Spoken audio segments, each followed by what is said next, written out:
Kilometer 80,000. Hindi pinatang. Ito nagalayo eh. Ayan po yung ating Toyota Hilux. Bagong-bago po yan. 2024 model. So, nilagyan na ako agad nila ng ano. Ayan. Shoutout sa mga may Hilux yan. So, nilagyan po natin yung device. So, yun po yung ating device.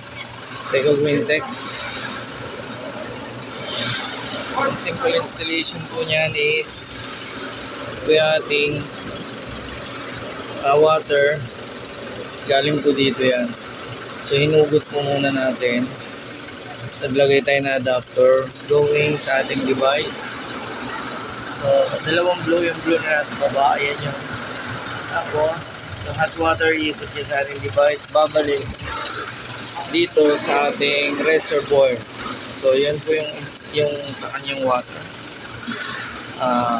Naman tayo sa kanyang fuel. Alright, ito yung ating fuel. So, ito, original. Ito po, itong may adapter na ito. Original dito yan. Going sa kanyang injection pump. So, hinugot po muna natin. Then, nag-connect tayo dito ng hose na bago. Going doon sa ating device. So, yung device, ayan. Makita nyo po, may dalawang red naman. Yung red sa baba.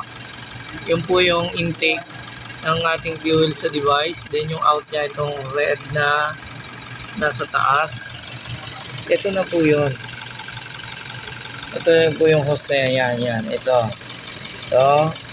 Nakakonect po siya dito sa original na hose ng ating Hilux. Papunta dyan sa kanyang injection or power. Injection pump o power pump. Ito yung kanyang. Ha?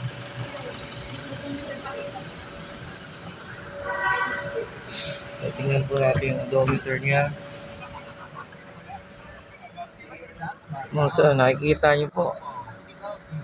80 pa lang. Bagong-bago talaga yan. May plastic pa nga.